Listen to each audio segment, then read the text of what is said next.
It's with breaking news. Right now at 11, we begin with breaking news in Southgate. That's where one person has been hospitalized following a shooting. Let's get up to Julia Dang. She's live for us in News Chopper 4. Julia, good morning. Annabelle, very active scene here. This is going to be on San Carlos Avenue, just north of Firestone. Southgate police, they're on the ground. They're about an hour and a half into this shooting investigation. They say one person was taken to a local hospital, meaning this was not fatal. Now, they're not confirming whether they've taken anybody into custody, but I can show you right now the focus of their investigation. It's going to be this dark-colored sedan, again on San Carlos Avenue. And if you look at the evidence markers here and you look at the back driver's side window of this car, it's pretty clear to me the shooting happened right over here.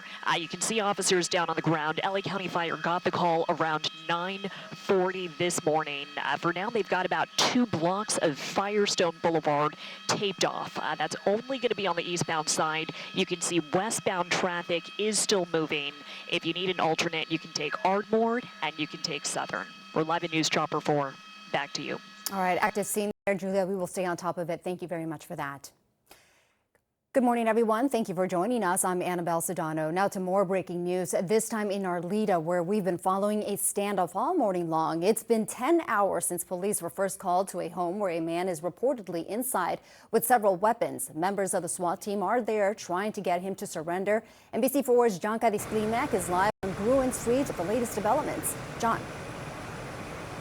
Annabelle, we heard from LAPD that they say that the people that were inside the house, minus the one that they're keeping an eye on, they actually fled for their lives this morning at about 1 o'clock in the morning. I want to give you a view that's a little bit different from where we are, that shows kind of the direction of where SWAT members are now doing their work in front of this home on Gruen Street. They have evacuated the homes around it, but it is the one house that they are keeping an eye on because they say inside that house is where the man is holed up. Video from last night shows the SWAT team arriving around 4 o'clock this morning.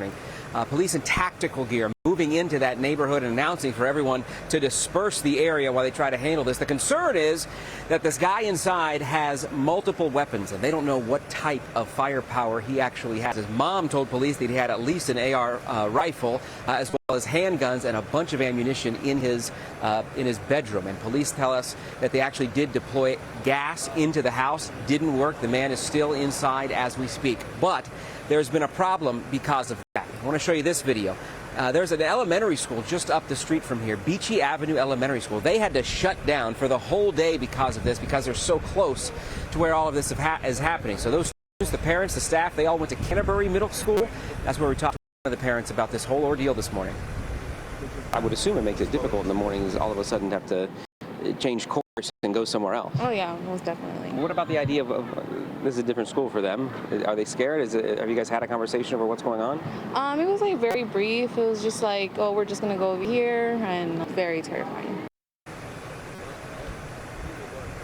News Chopper 4 overhead kind of shows you the activity that's happening down below, but we're just now getting word. I'll bring you back live now. We're just now getting word from LAPD that this is now ended. They have cleared this. They say they've taken the man into custody.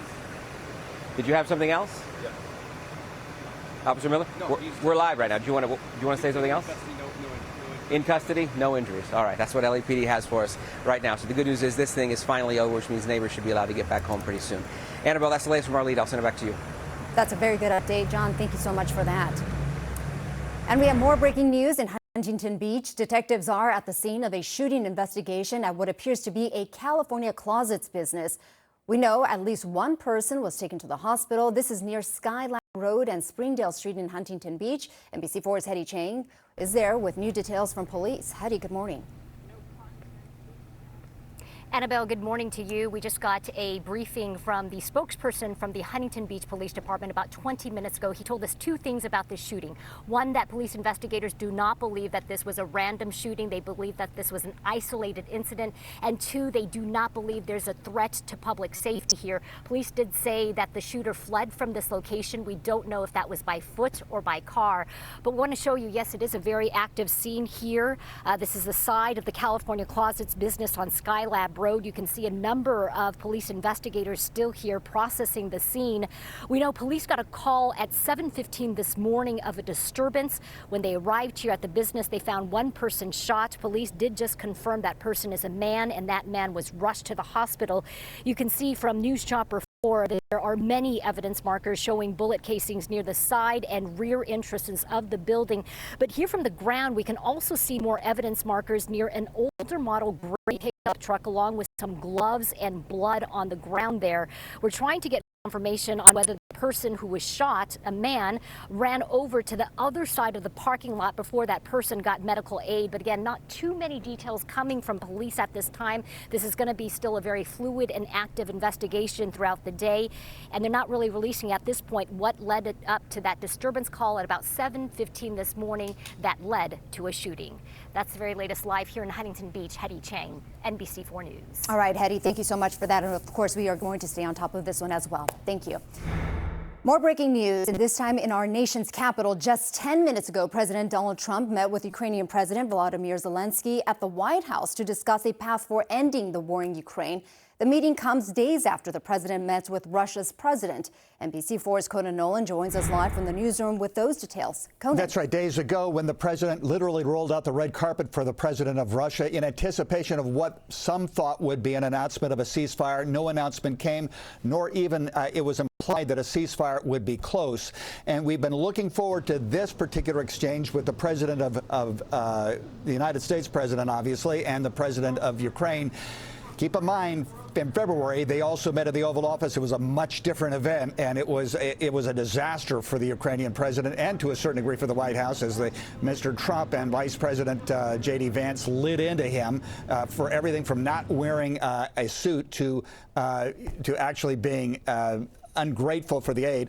European leaders are also here at the White House. The president of France, the president of the Prime Minister of the United Kingdom, the head of NATO, the head of the European Union. They're all in the East Room waiting for this to get over. Now, this is the setup. It looked a lot like it did in February, but a much different tone, as the president was very flattering to the Ukrainian president, welcoming. There was very little hostility, certainly in front of the press.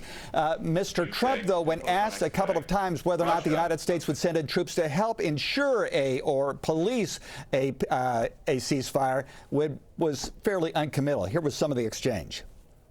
To remit American troops to that NATO-like protection in order to get President Zelensky to a deal today? Well, I don't know if you define it that way, but NATO-like, I mean, we have people waiting in another room right now. They're all here from Europe. Big people in Europe, and they want to give protection. They feel very strongly about it, and we'll help them out with that. I think it's very important. I think it's very important to get the deal done. You've been involved with the peacekeeping in Ukraine since your first day in the administration. What would you say to the Ukrainian people right now who are suffering under the Russian attacks and hoping that the American people will stand with them? Well, I know Ukrainian people. I've known many over the years. They're great people. They're smart. They're energetic. They love their country. I mean, they love their country, and we want to get this war ended. That's all I can do. I love the Ukrainian people, but I love all people. I love the Russian people. I love them all. I want to get the war stopped. Very important. President saying he wants to get the war stopped, but once again, there's some on the European end of all this is a little worried that the president is going to force the Ukrainian leader into accepting terms that would be untenable for the NATO alliance. We're expecting a news conference after this, and once again, we got questions even in the photo op at this meeting. There were no questions during the summit in Alaska with President Putin. That might say a lot just in that statement. Back to you. Yeah, exactly. And we know optics are very telling.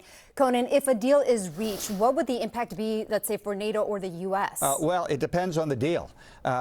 NATO has a skin in the game. Remember, Poland is the next country over, and they're a strong NATO ally.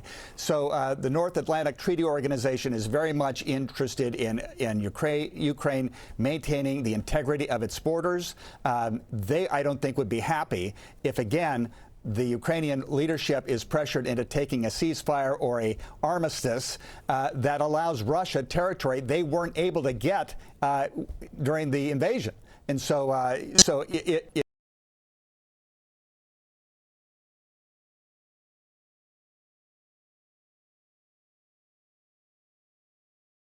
it all depends. God is in the details. All right, Conan, thank you so much for that. And we will stay on this story throughout the day, on air and online. Right now on our NBC LA website, you can get a recap of today's meeting and live updates.